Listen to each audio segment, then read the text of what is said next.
Hello बच्चों, यहाँ प्रश्न है कि यदि समीकरण एक्स स्क्वायर प्लस में 2x जोड़ में 2xy जोड़ में my ऋण में 3 बराबर 0 के दो परिमेय गुणनखंड हो तो m का मान क्या होगा। तो देखिए, यहाँ से अगर इस प्रश्न को हल करूं तो मुख्य अवधारणा लिखेंगे।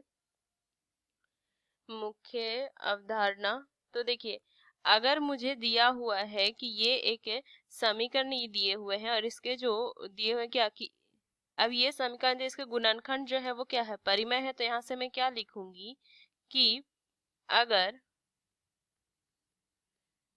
दिए समीकरण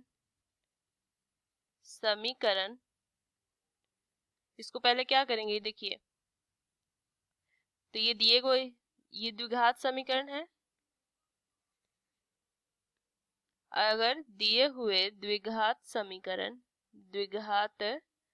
समीकरण का गुणनखंड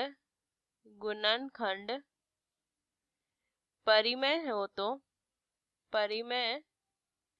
हो तो जो विविधकर d होता है जिसका मान b का वर्ग ऋण में 4ac वो एक पूर्ण वर्ग होता है।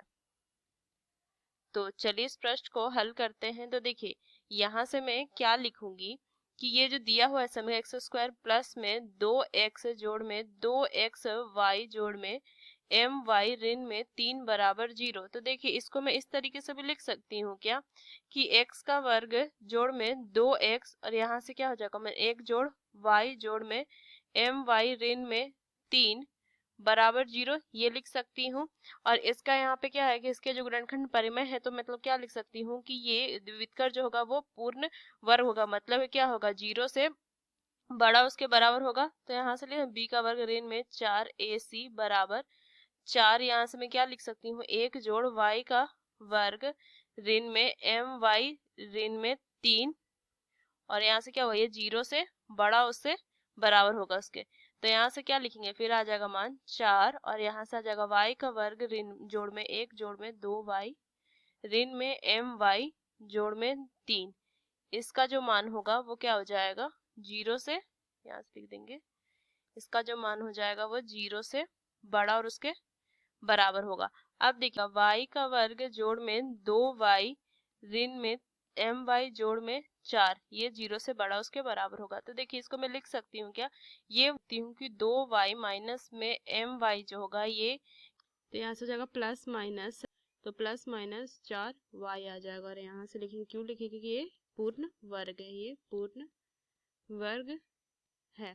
तो देखिए, अगर मैं यहाँ से धनात्मक मान लूं तो क्या हो जाएगा, यहाँ से लिख सकते हैं कि 2y ऋण में my बराबर में 4y, तो मान m का जगह ऋण में 2 लेने पे यहाँ से लिखेंगे ऋणात्मक मान लेने पे क्या हो जाएगा, 2y ऋण में my बराबर में ऋण में 4y। तो m का मान कितना आ जाएगा, जाके हो जाएगा मेरा 6।